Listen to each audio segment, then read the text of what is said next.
Манай хамтын ажиллагааны төрөний хамгийн чухал оролцоог хангах нийгмийн төлөөлөл бол залуучууд байгаа. Тэгэхээр бол залуучуудын сайн дурын байгууллагын төлөөллүүд манай дэд хороонд бол байгаа. Тэгээд бид нар маань хамгийн чухал нэг бодлогын баримтчиг боловсруулж байгаа нь залуучуудын энэ хүү концепт нөт буюу залуучуудын оролцоог хангах агуулгын бичиг баримтыг боловсруулж байгаа. За энэ дээр эхний ээлжийн байдлаар бид нар танилцуулга хийлээ. Тэгээ манай гишүүд маань цаашдаа энэ хүү баримтчийг илүү боловсронгуй тал дээр санал шүүмжил сэтгэлдээ ингээд бичгээр ирүүлээд бид дараа дараагийнхаа хурлаар ингээд батлах энэ ажлууд хэрэгжээд ингээд явж байна.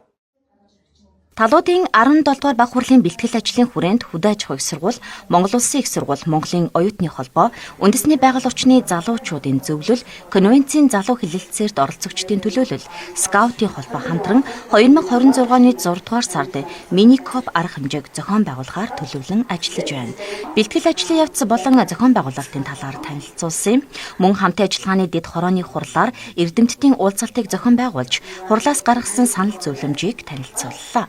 Түүнчлэн цөлжилттэй тэмцэх тухай нэгдсэн үндэсний байгууллагын талуудын 17 дугаар баг хуралд оролцогчдын тоонд суурилж хэдэн сайн дурын ажилтнууд ажиллах шаардлагатайг гаргадаг байна. Сайн дурын үйл ажиллагаа нь итгэлцэл, эв нэгдэл, харилцан солилцоог бэхжүүлж, оролцох боломжийг зорилготойгоор үүсгэснээр нийт нийгэмд ч хувь хүмүүст ч өр өгөөжөө өгдөг байна.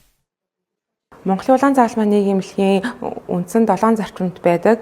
Нэг буюу сайн дурын гэсэн зарчимтай байдаг. За энэхүү зарчмын хүрээнд бид нар 2026 онд болох COP17 арга хэмжээнд нийт сайн дурын идэвхтнүүдийг хариуцсан ажиллахаар төлөвлөж байна.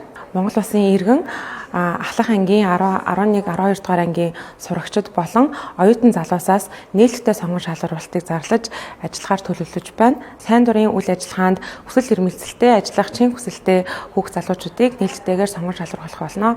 За шалгарсан залуучуудыгаа бид бүхэн нийтдээ 2-7 хоногийн хугацаанд мэргэшүүлэн чадваржуулах олон талт сургалтуудыг шатараатаагаар зохион байгуулад ажиллах болно. За үүний дараа хүүхд залуучууд маань чадварсны дараа 12 хоногийн хугацаанд яг энэхүү арга хэмжээнд маань биечлэн өөрийн өөрсдийн үүрэг чиглэлийн хүрээнд ажиллах болно.